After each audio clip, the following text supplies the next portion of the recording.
ሰላም ጤና ይስጥልኝ የተከበራችሁና የተወደዳችሁ የሚዲያችን ተከታታዮች ሰላማችሁ በያላችሁበት ይብዛ እያልን ዛሬም በአዲስና ወቅታዊ መረጃ ብቅ ብለናል። እስከ መጨረሻው አብራችሁን ቆዩም።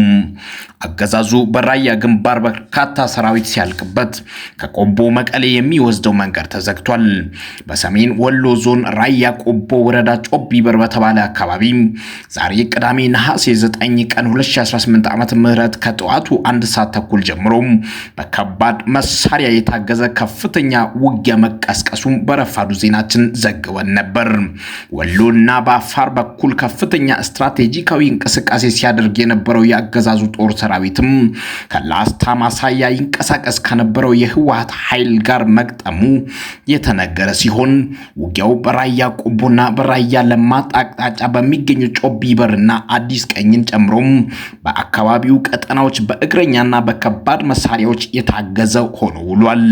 ውጊያው የተቀሰቀሰው ባለፉት በርካታ ሳምንታት በትግራይ ኃይሎች በኩል ከፍተኛ የሰው ኃይልና መሳሪያ ሲከማች ከሰነበተ በኋላም እንዲሁም በአገዛዙ ጦር በኩል ወደ ቀጠናው ከፍተኛ ኃይል መግባቱን ተከትሎ እንደሆነ ተመልክቷል።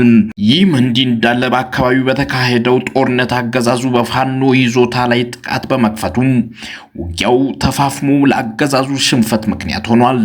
በራያ ግንባር ከጮቢበር ወደ ወጃው አቅጣጫ ይዞታውን ለማስፋት የተንቀሳቀሰው ያገዛዙ ሰራዊት በፋኖ ኃይሎች በተወሰደ ጠንካራ የጸረ ማጥቃት እርምጃም ሙሉ በሙሉ መደምሰሱ ተሰምቷል። ከባድ መሳሪያዎችን በመከታተል ጦሩን በማንቀሳቀስ ጥቃት ለመሰንዘር የሞከረው የአብይ ኃይል የፋኖ ጦር በማያወላውል የውጊያ ቁርጠኝነት የሰነዘረውን አጸፋዊ ምት መቋቋም ሳይችል ቀርቷል።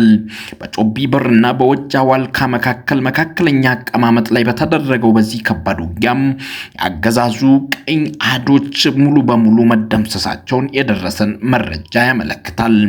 የፋኖ ሰራዊት አባላት አገዛዙ ባሳየው የጥቃት እንቅስቃሴ ላይ ፈጣንና ስልታዊ ምላሽ በመስጠት የፊት መስመርን አዳክመውታል።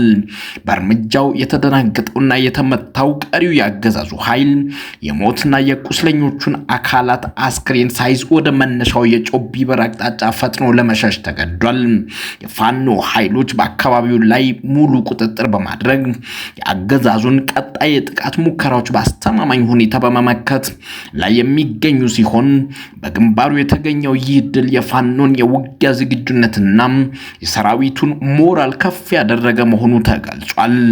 በጦርነቱ አገዛዙ ከፍተኛ ሽንፈት እንደገጠመው በተነገረበት በዛሬው ዕለት አመሻሹን የአገዛዙ የሚዲያ ዘመቻ አራማጆች የአብይ ቡድን ከህወሓት ጋር በኬንያ ናይሮቢ ሊደራደሩ ነው የሚል መረጃ አሰራጭቷል።